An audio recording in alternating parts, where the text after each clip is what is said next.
All right, the latest ESPN NBA Power Rankings just dropped on the app. The Clippers are at the top, followed by the Lakers, Sixers, Jazz, and Nuggets. So, Perk, do you think these power rankings are accurate? Are the Clippers playing the best basketball in the league right now?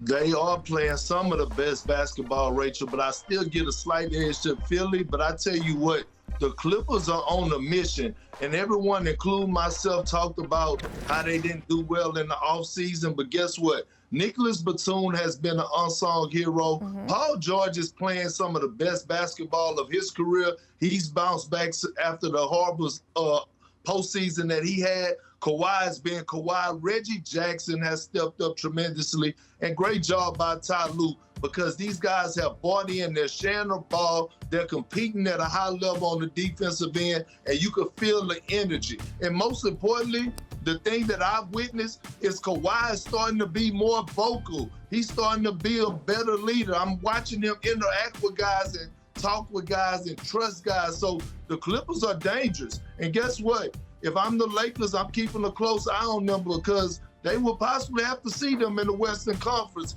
and it won't be a cakewalk, or the Clippers could possibly beat the Lakers if the Lakers are not careful. Boy, oh boy, the Utah Jazz lose one game to the modern-day Arvydas Sabonis, and they're not even in the conversation for who's playing the best. The Jazz are playing the best basketball right now. They just had an 11-game winning streak. But in reality, Clippers, Lakers, Jazz. Wait a minute. Weren't the Jazz number 2 in those power rankings, Zach? How can you say they're not in the conversation? They were number 2. They were 4. They were 4. You're asking me who's playing the best right now? The team that just had an 11-game winning streak that blew everybody away. But the Clippers, are also the Clippers are also blowing people away. I mean, they killed the Kings twice. They killed the Pacers, the Magic. They are running roughshod over teams. And yeah, they look every bit the title contender that we thought they were. I picked them to win the title last year. I was wrong. I think this team has enormous potential. And Paul George is having his vengeance tour just like he said he would. And Kawhi looks like Kawhi. So the Clippers have to be really, really encouraged by how they're playing, how they've taken to some of the adjustments that Ty Lue has made to their style and their rotation. They look really, really good. Well, look, I like what you said, Perk, about sharing the ball. Just from the eye test, watching the way they play those hockey assists, it's not just the passes that lead to the basket, but the passes that lead to the basket, to baskets that lead to the basket. Hey, you know what I mean?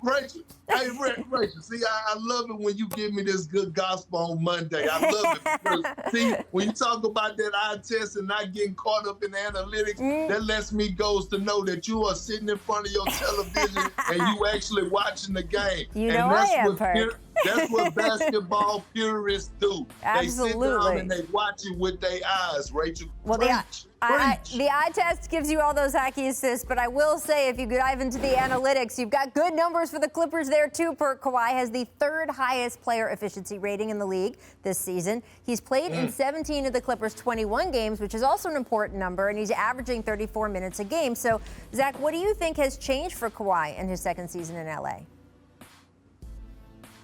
Not that much. He's Kawhi Leonard. He's freaking amazing. He's amazing in LA. He's amazing in Toronto. He's amazing in San Antonio. His stats look about the same. His defense is as ferocious as ever. The one thing that does jump out, though, and it's interesting to monitor, we saw that dunk on R.J. Barrett earlier. Kawhi is shooting 80% at the basket this season. He's usually in the mid-60s like most people are. He's now up in LeBron territory where you're like, oh my God, he's dunking everything. He's finishing everything at the basket. Maybe it says he's healthier. Maybe it says he's feeling more pop in his legs. I don't know what it is.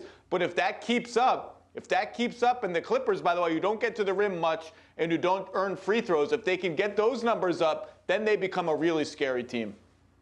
Absolutely. The thing that stands out to me the most about Kawhi, besides his leadership, is that he finally looks 100% healthy. He's playing back-to-backs. He's not taking any games off. He's driving to the basket with force, and he's elevating. And elevating above the rim, and he's looked like the Kawhi of old before the injury. And that's a beautiful thing to see. Right now, he's playing at an MVP type level too, along with Paul George. And this is the duo that we all been waiting to see. And they're playing at their peak right now and giving the Clippers something to be proud of. It's going to be so interesting to watch. To me, just the fact that he's played in that first back-to-back and been more confident, Zach, as you say, with the way that he's just sort of moved on the court and some of the shots and dunks that he's making.